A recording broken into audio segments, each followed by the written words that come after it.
মা, এমন একটা দিন সময় আসবে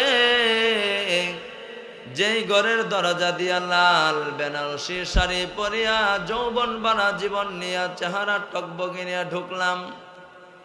আল্লাহ তাআলা কুরআনে কালামের ভিতরে ফরমান, ফাইদা জাআ আজালুহুম লা ইস্তাখিরুনা সাআতান ওয়া লা ইস্তাকদিমুন।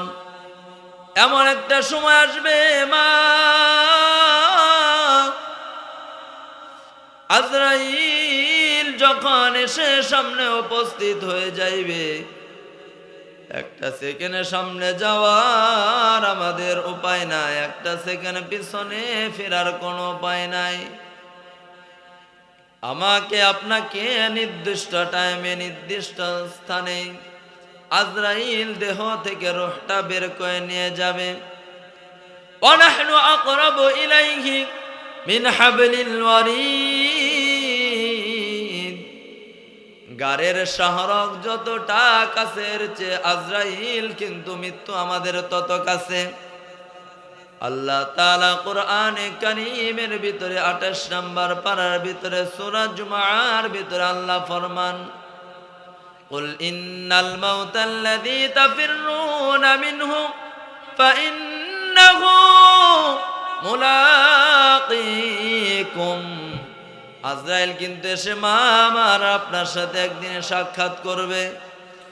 এর পর্দার অন্তরালের মা, 5টা মিনিট একটু ধৈর্য সহকারে বয়ানটা শুনেন।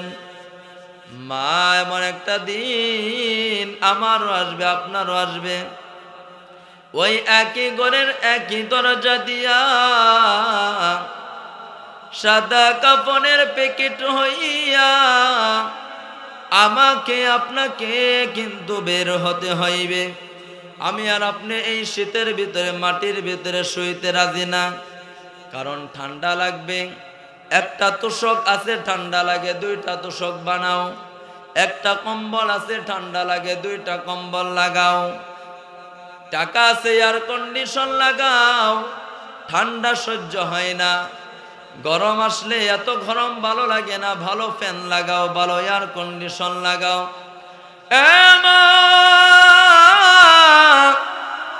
আজরাইল যেদিন রূহটা বের করে নিয়ে যাবে গো,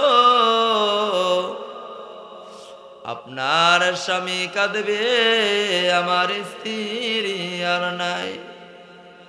সন্তানগুলো কাঁদবে, আম্মু, আমার আম্মু আর কেন কথা বলে না? আম্মু তুমি কেন আর কথা বলো না? তুমি কি আমাকে আর লুডুস পাকায়া দিবা না? আম্মা তুমি কি আমাকে আর গোসল করায়া দিবা না? আম্মা গো তুমি কি আমাকে আর আদর করবা না? কপালে চুমু খাবা না? সোনামণি বলে আদর করবা না? সন্তানগুলো কাঁদবে, শ্বশুর শাশুড়ি কাঁদবে, মা বাবা গুলো বলবে আমার কলিজার টুকরা ধন নাই গো। আত্মীয় সকলে কাঁদবে। এই কাদাটা হাকিকতান কাদা না, কিন্তু বাবা আপনার স্বামীকে যদি আমরা বলি আপনার স্ত্রীকে নিয়ে 2টা মিনিট ঘুমান, বলবে স্ত্রীকে আর কাছে রাখা যাবে না, আমার ডর লাগে, তাড়াতাড়ি সরায়া দাও। কলিজার টুকরাকে যদি বলা হয় তোমার মার লাশটা নিয়ে 2টা মিনিট তুমি থাকো, সন্তানরা বলবে মাকে সরায়া দাও, ভয় লাগে। আত্মীয় স্বজন সকলে আপনাকে দূর দূর দূর দূর করে তাড়ায়া দিবে। এই জন্য আমাদের মুরব্বীরা বলেন, বাঘ মরলে মানুষ হয়, মানুষ মরলে বাঘ হয়। মানুষ মরলে সকলেই ভয় পায়, খায় ভালো যাওয়া যাবে না, ডর লাগে। আর যদি বাঘ মরে সকলেই দেখার জন্য ব্যস্ত হয়ে যায়। একটু নিজেকে নিয়ে চিন্তা করবেন। আমাদের বুজুর্গরা বলে, মান আরাফা নাফসাহু ফাকাদ আরাফা রাব্বাহু। যে নিজেকে চিনল সে আমার মালিককে চিনল।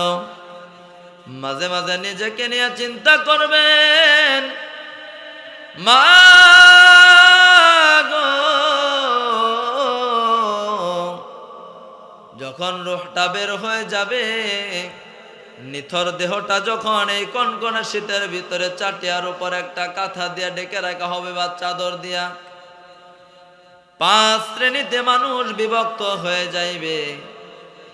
একদল গিয়ে ইমাম সাহেবকে বলবে, ইমাম সাহেব হুজুর, অমুখের আম্মার দুনিয়ার ভিতরে নাই গো। কেউ কাফনের কাপড় নিয়ে আসার জন্য বাজারে দোকানে চলে যাবে,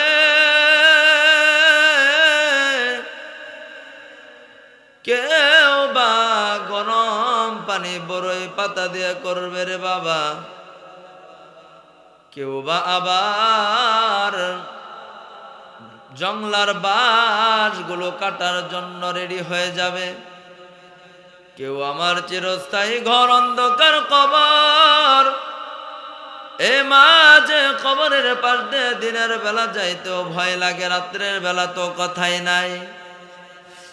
মা, ওই ঘরের ভিতরে কিন্তু আপনাকে রাখার জন্য ঘর তৈরি করা হবে।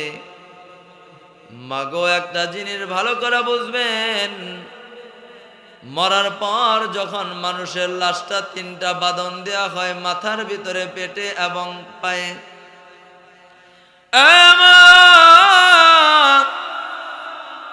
মাথার বাঁধন দেয়া বুঝায়া দেওয়া হয় এই মাথা আর দুনিয়ার ভিতরে কোনো কাজ করবে না। পেটের ভিতরে বান্ডা দেওয়া বুঝা দেওয়া হয় গো, এই 2টা হাত আর জমিনের ভিতরে কোনো কাজে লাগবে না। পার দিকে বাঁধন দেয়া বুঝা দেওয়া হয়, এ পা দেয়া জমিনের ভিতরে আর কোনো দিন চলা যাবে না। এরে পর্দার অন্তরালের মার, একটু লক্ষ্য করেন বাবাজিরা, যতক্ষণ লাশটা খাটের উপরে সাদা প্যাকেটে বাড়িতে থাকে, মানুষের কান্নার আওয়াজটা কিছু হলেও কম থাকে। যখন লাশটা বাহিরে নেওয়া যাওয়ার জন্য তৈরি হয়, সকলেই বলে তাড়াতাড়ি ঘর থেকে, বাড়ি থেকে খাটিয়াটা নিয়ে আসো, জানাজা পরে কবরের দিকে রওনা করা হবে। যখন খাটিয়াটা নেওয়ার জন্য লোকজন রেডি হয়ে যায়, বাড়ির মানুষগুলো তখন আরো জোরে হাউমাউ করে কান্না শুরু করে।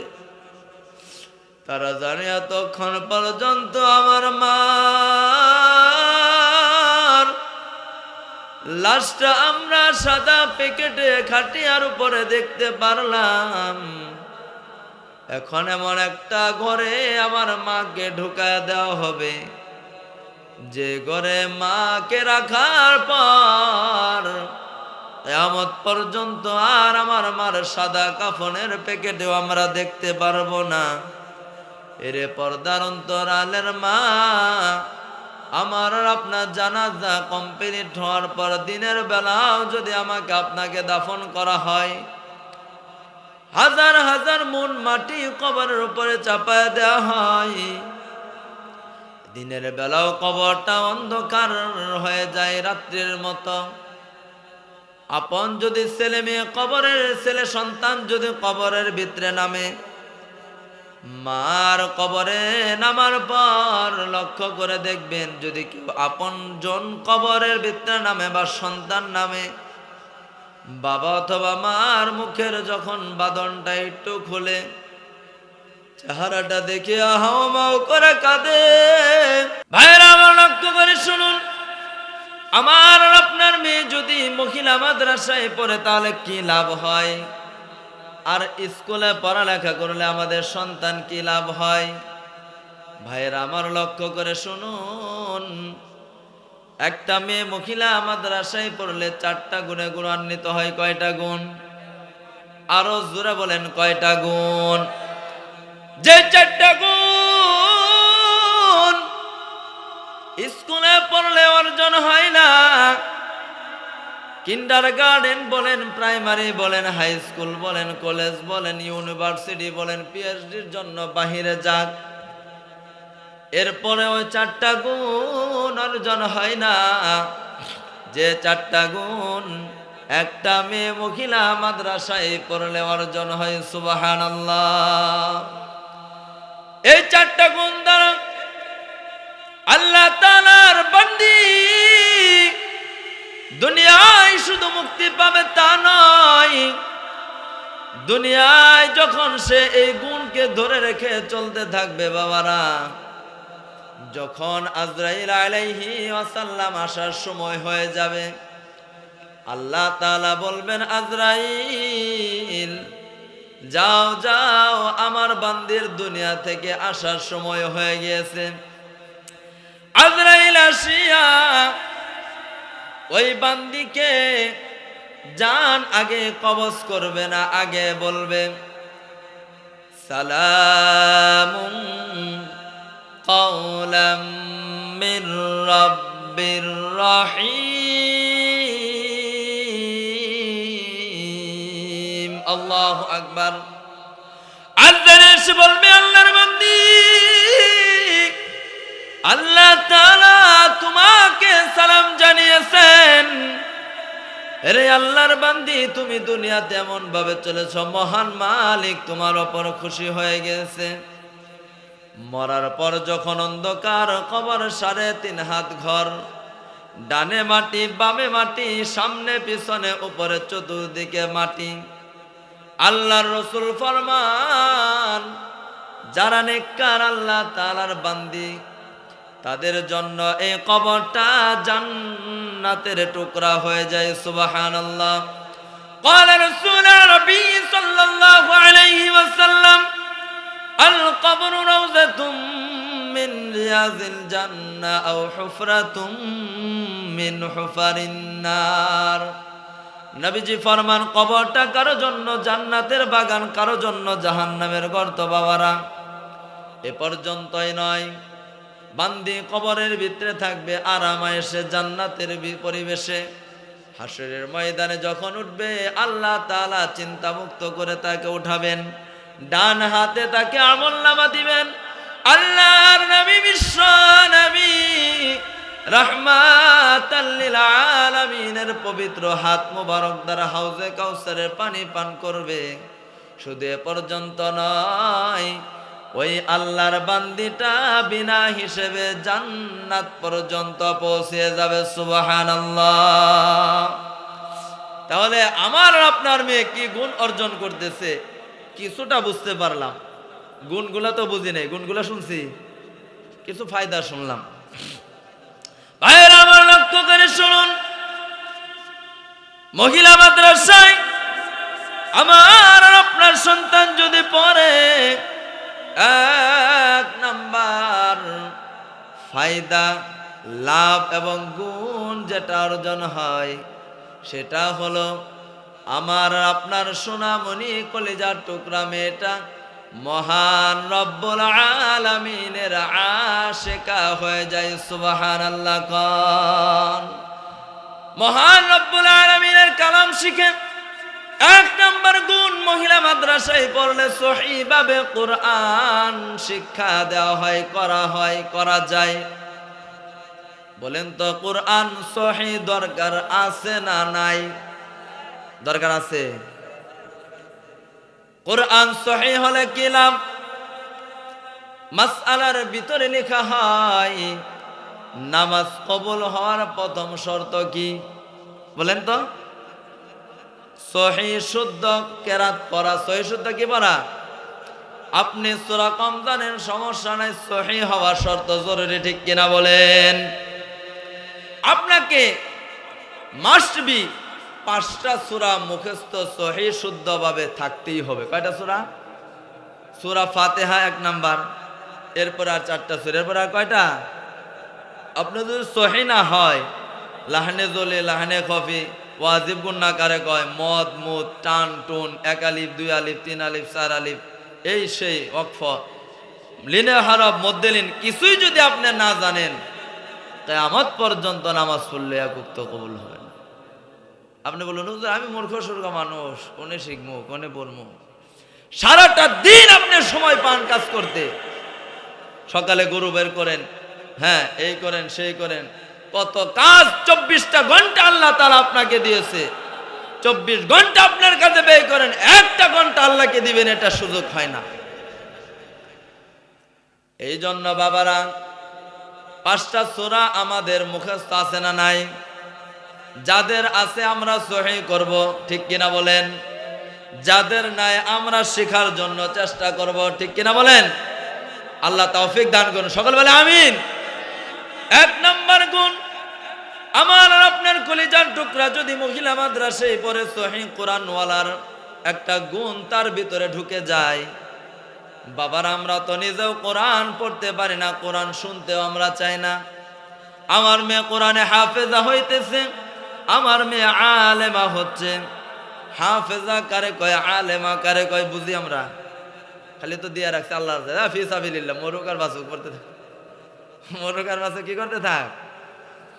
বাবারা, নবীজি হাদিস শরীফে ফরমান, কোরআনে কারীমের একটি অক্ষর যদি কোন আল্লাহর বান্দা বান্দি পড়ে, তাহলে তাদের আমলনামায় 10টা নেকি দেওয়া হয়। সুবহানাল্লাহ।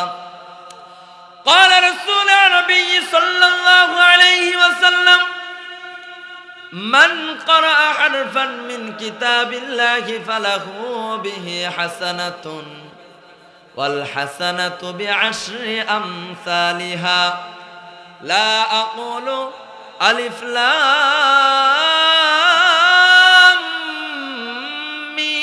ميم حرف ولكن ألف حرف ولام حرف وميم حرف।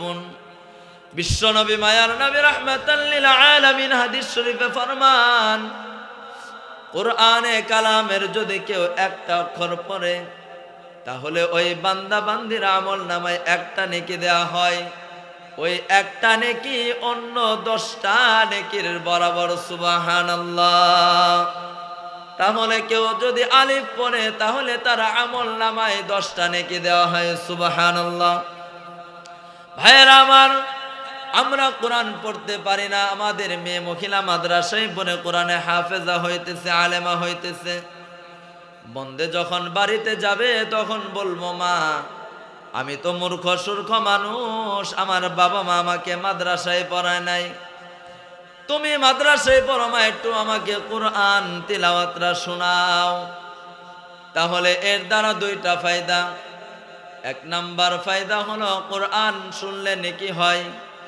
2য় নাম্বার ফায়দা হলো নবীজির সুন্নতের উপর আমল হয়ে যাবে। সুবহানাল্লাহ বলেন।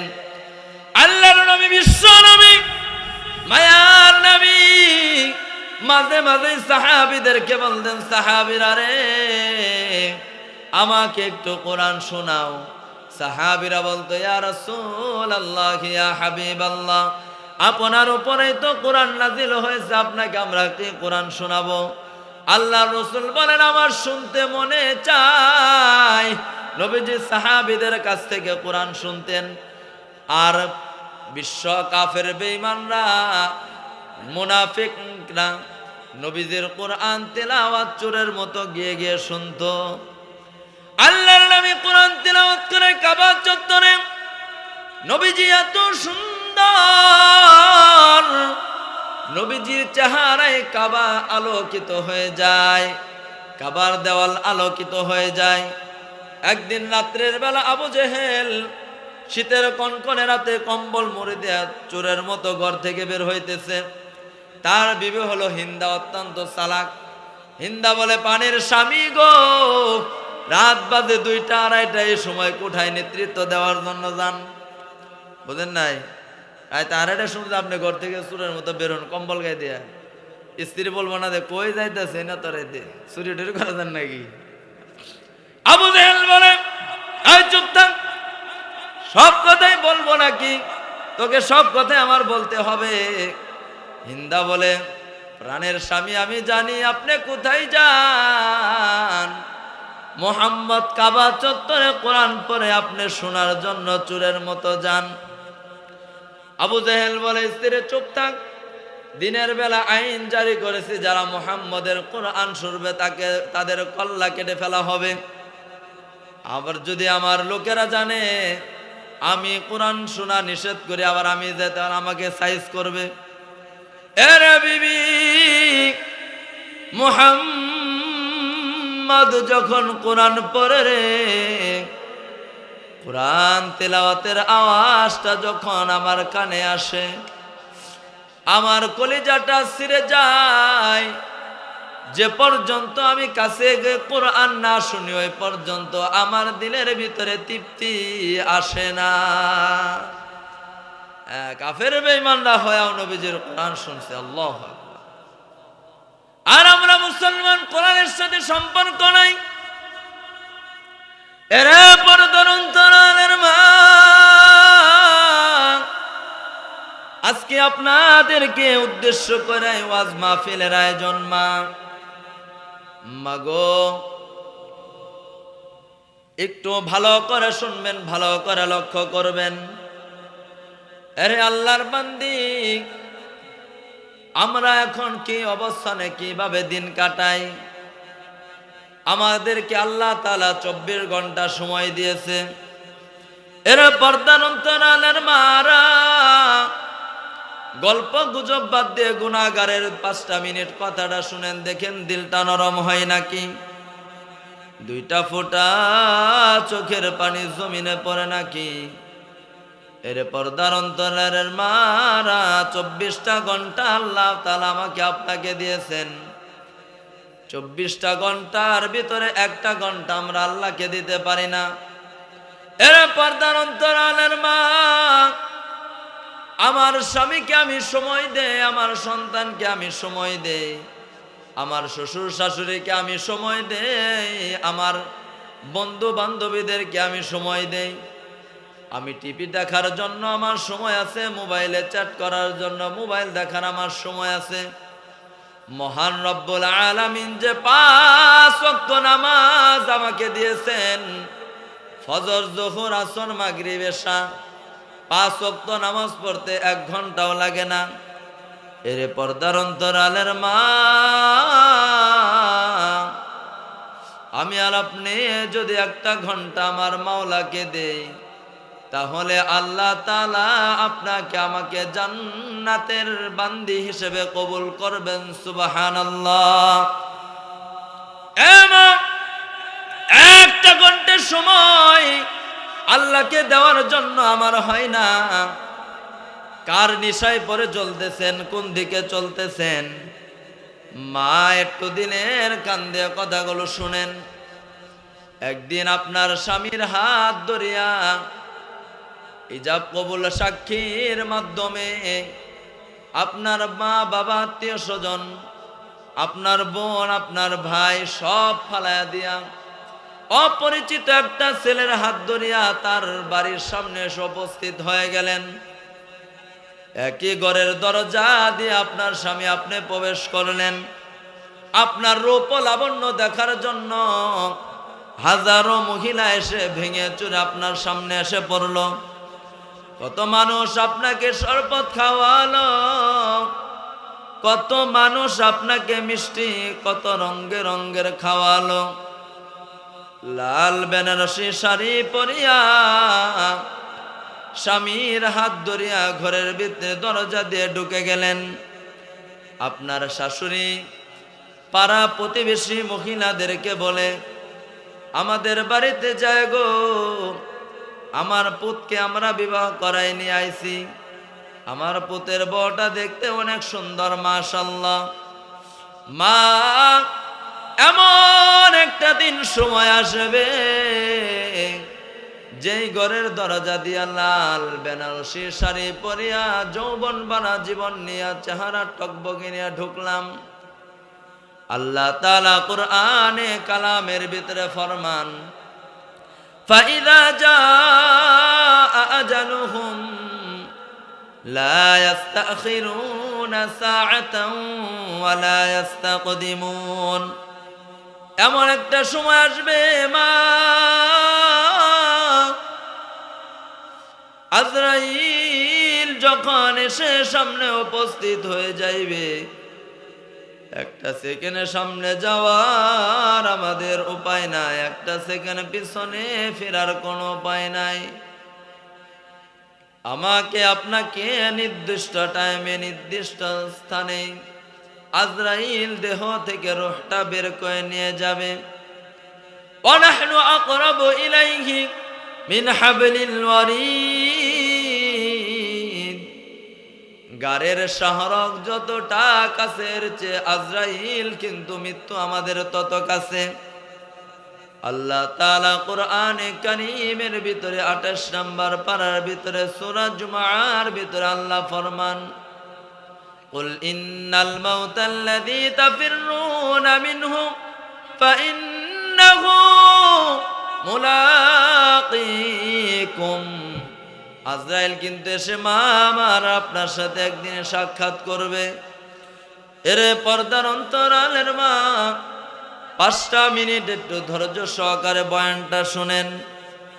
মা, এমন একটা দিন আমারও আসবে আপনারও আসবে, ওই একই ঘরের একই দরজা দিয়া সাদা কাফনের প্যাকেট হইয়া আমাকে আপনাকে কিন্তু বের হতে হইবে। আমি আর আপনি এই শীতের ভিতরে মাটির ভিতরে শুইতে রাজি না, কারণ ঠান্ডা লাগবে।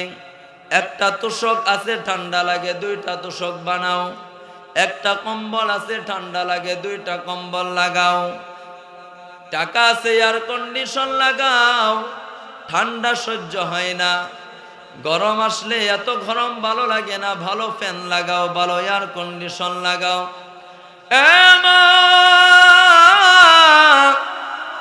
আজরাইল যেদিন রূহটা বের করে নিয়ে যাবে গো, আপনার স্বামী কাঁদবে, আমার স্ত্রী আর নাই। সন্তানগুলো কাঁদবে, আম্মু, আমার আম্মু আর কেন কথা বলে না? আম্মু তুমি কেন আর কথা বলো না? তুমি কি আমাকে আর লুডুস পাকায়া দিবা না? আম্মা তুমি কি আমাকে আর গোসল করায়া দিবা না? আম্মা গো তুমি কি আমাকে আর আদর করবা না? কপালে চুমু খাবা না? সোনামণি বলে আদর করবা না? সন্তানগুলো কাঁদবে, শ্বশুর শাশুড়ি কাঁদবে, মা বাবা গুলো বলবে আমার কলিজার টুকরা ধন নাই গো। আত্মীয় সকলে কাঁদবে। এই কাদাটা হাকিকতান কাদা না, কিন্তু বাবা আপনার স্বামীকে যদি আমরা বলি আপনার স্ত্রীকে নিয়ে 2টা মিনিট ঘুমান, বলবে স্ত্রীকে আর কাছে রাখা যাবে না, আমার ডর লাগে, তাড়াতাড়ি সরায়া দাও। কলিজার টুকরাকে যদি বলা হয় তোমার মার লাশটা নিয়ে 2টা মিনিট তুমি থাকো, সন্তানরা বলবে মাকে সরায়া দাও, ভয় লাগে। আত্মীয় স্বজন সকলে আপনাকে দূর দূর দূর দূর করে তাড়ায়া দিবে। এই জন্য আমাদের মুরব্বীরা বলেন, বাঘ মরলে মানুষ হয়, মানুষ মরলে বাঘ হয়। মানুষ মরলে সকলেই ভয় পায়, খায় ভালো বোঝাও যাবে না, ডর লাগে। আর যদি বাঘ মরে সকলেই দেখার জন্য ব্যস্ত হয়ে যায়। একটু নিজেকে নিয়ে চিন্তা করবেন। আমাদের বুজুর্গরা বলে, মান আরাফা নাফসাহু ফাকাদ আরাফা রাব্বাহু। যে নিজেকে চিনল সে আমার মালিককে চিনল। মাঝে মাঝে নিজেকে নিয়ে চিন্তা করবেন। মা গো, যখন রূহটা বের হয়ে যাবে, নিথর দেহটা যখন এই কনকনে শীতের ভিতরে চাটিয়ার উপর একটা কাঁথা দিয়ে ডেকে রাখা হবে বা চাদর দিয়া, 5 শ্রেণীতে মানুষ বিভক্ত হয়ে যাইবে। একদল গিয়ে ইমাম সাহেবকে বলবে, ইমাম সাহেব হুজুর অমুখের আম্মার দুনিয়ার ভিতরে নাই গো। কেউ কাফনের কাপড় নিয়ে আসার জন্য বাজারে দোকানে চলে যাবে,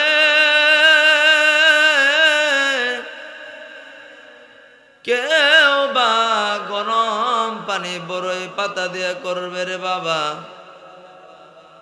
কেউ বা আবার জংলার বাঁশগুলো কাটার জন্য রেডি হয়ে যাবে। কেউ আমার চিরস্থায়ী ঘর অন্ধকার কবর, এ মাঝে কবরের পাশ দিয়ে দিনের বেলা যাইতেও ভয় লাগে, রাত্রের বেলা তো কথাই নাই।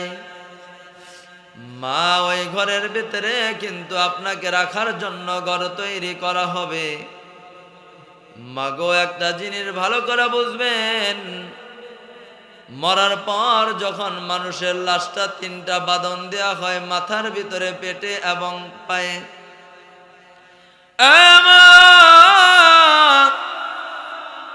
মাথার বাঁধন দেয়া বুঝায়া দেওয়া হয় এই মাথা আর দুনিয়ার ভিতরে কোনো কাজ করবে না। পেটের ভিতরে বান্ডা দেওয়া বুঝা দেওয়া হয় গো, এই 2টা হাত আর জমিনের ভিতরে কোনো কাজে লাগবে না। পার দিকে বাঁধন দেওয়া বুঝা দেওয়া হয়, এ পা দেয়া জমিনের ভিতরে আর কোনো দিন চলা যাবে না।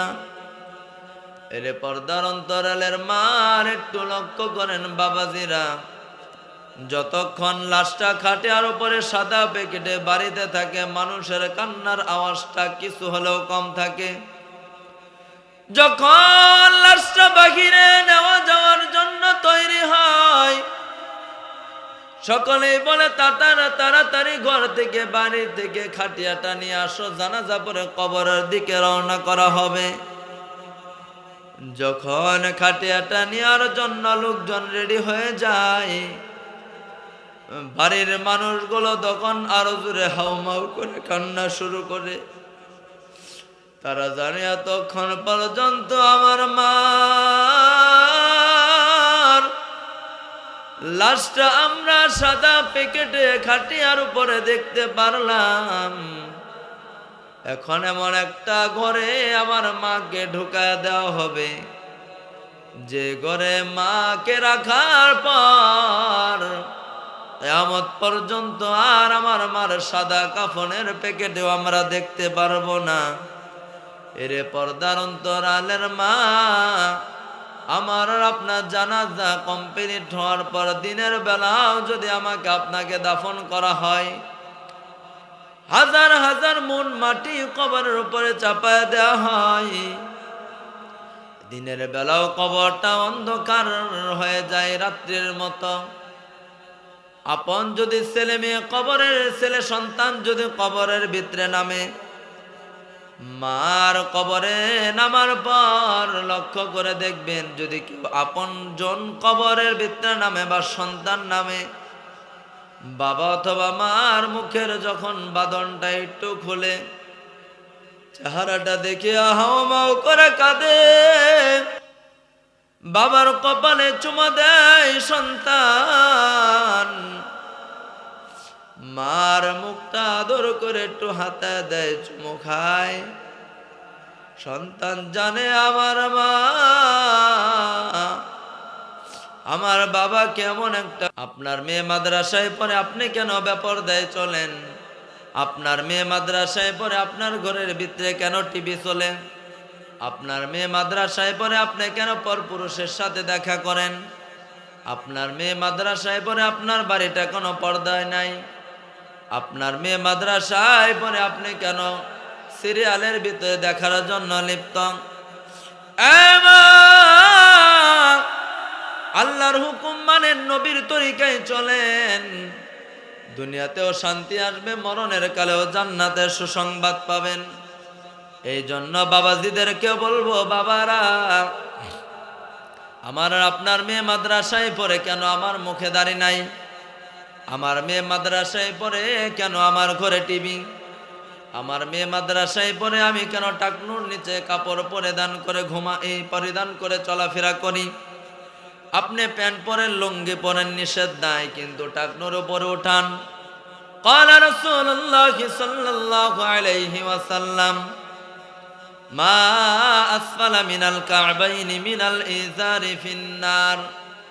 যারা টাকনুর নিচে লুঙ্গি পায়জামা প্যান্ট পরে, আল্লাহর রাসূল বলমান তারা হাসরের ময়দানে জাহান্নামে যাবে। চিল্লায় বলেন নাউযুবিল্লাহ। এ মুসলমান বাবাজি, আমার কলিজার টুকরা, মাদ্রাসায় পড়ে কেন আমি আমলের উপরে নাই? কেন আমি বেপরদায় চলে? কেন আমি সিগারেট খাই? কেন মুখে আমার দাড়ি নাই?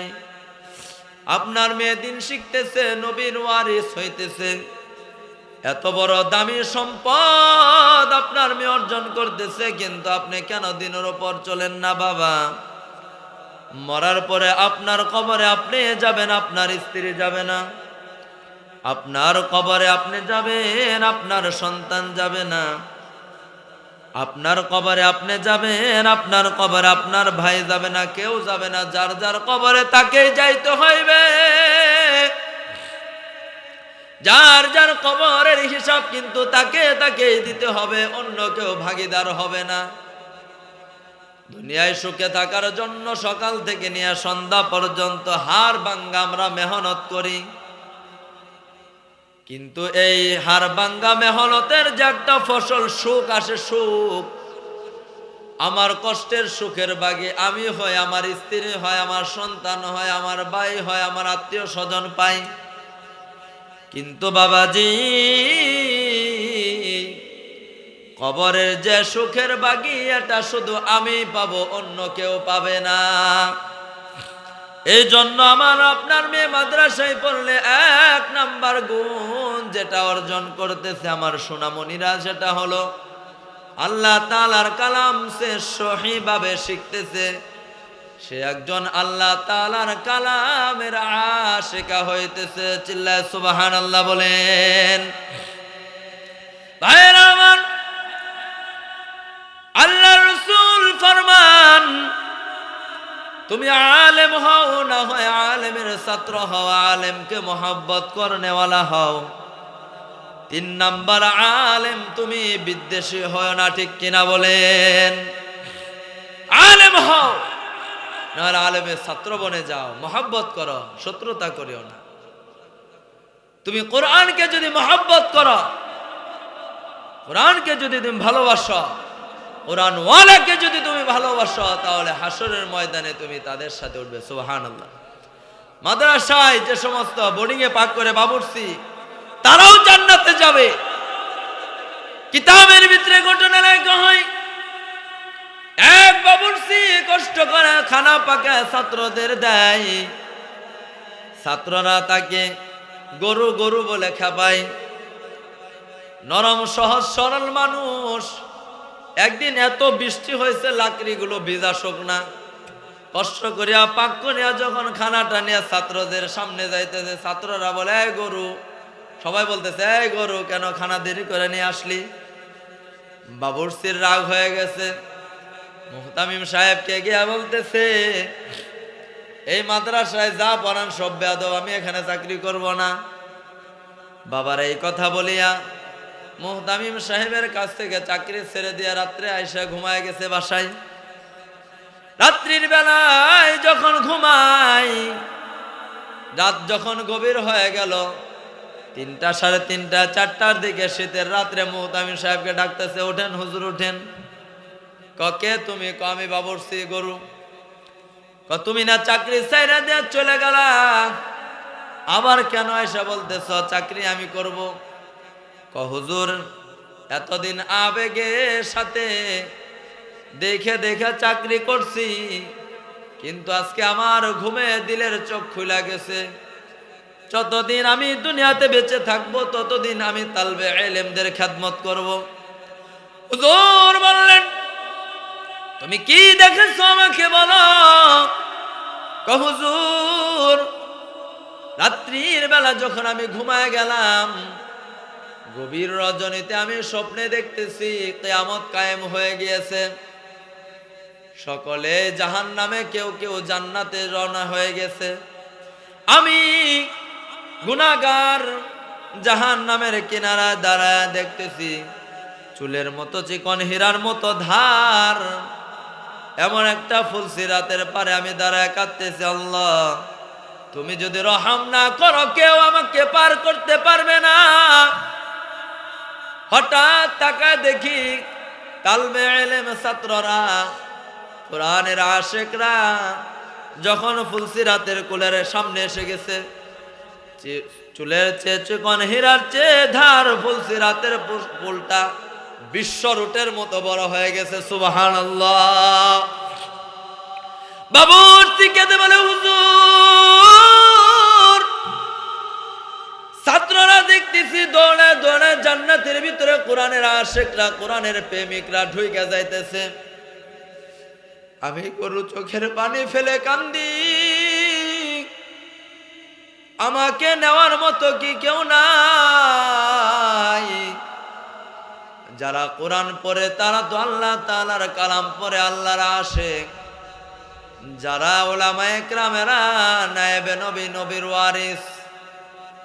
বাবুর্চি বলে, আমি চোখের পানি ছেড়ে ছেড়ে কাঁদতেছি। ছোট্ট একটা তালবে ইলম, সবার শেষে পিছনে মিছিলের ভিতরে জান্নাতে যাওয়ার মিছিল চলতেছে। সবার পিছনের ছাত্রটা তাকায় দেখে আমি বাবুর্চি জাহান নামের দরজার কিনারায়। বাবুর্চিকে দেখে ছোট্ট তালবে ইলমরা বলে, ভাইরা, জান্নাতে আগে যায় না, দাঁড়াও। দেখো আমাদের গরুটা জাহান্নামের কিনারায় দাঁড়ায় দাঁড়ায় কান্দে। আমাদের গরুটারে আমরা কেমনে রাখিয়া জান্নাতে যাব? সকল তালবে ইলম ভাইরা আসিয়া কেউ হাতে কেউ পায়ে ধরিয়া মাথার ভিতরে উঠায় সকলে মিছিল করতে করতে নাচতে নাচতে জান্নাতে চলে গিয়েছে। সুবহানাল্লাহ বলেন। মুহতামিম সাহেবের কাছে গিয়ে বলে, হুজুর, আমি যতদিন আছি মাদ্রাসার খেদমত করব, মাদ্রাসা আমি ছাড়ব না। ভাইরা আমার, সুমাইয়া রাদিয়াল্লাহু তাআলা আনহা এই মাদ্রাসাকে যারা সৎ পরামর্শ দিয়ে আর্থিকভাবে যেভাবে আমরা পারি সহযোগিতা যদি করি, তাহলে আসহাবে সুফফা নবীজির মাদ্রাসার ওই একটা সিলসিলা এখনো বাকি দুনিয়ার ভিতরে। এখানে কোরআনের আশিকারা আছে, আলেমারা আছে। তাদের যদি আমরা খেদমত করি বাবাজি, তাহলে জান্নাতে যাওয়ার কারণ আমরাও বনে যাব। ঠিক কিনা বলেন? এই জন্য আমরা কোরআনকে মহব্বত করব, কোরআন বিদ্বেষী হব না। ঠিক কিনা বলেন? কোরআন যদি বিদ্বেষী হই তাহলে আমরা জালেমের অন্তর্ভুক্ত হয়ে যাব। যারা জালেম তারা দুনিয়ার ভিতরে কোনদিন চিরস্থায়ী হতে পারে না। ঠিক কিনা বলেন? মজলুমের পক্ষে আল্লাহ আছে, জালেমদের পক্ষে আল্লাহ নাই। এই জন্য মজলুম বিজয়ী, জালেমরা পরাজয়। ঠিক কিনা বলেন?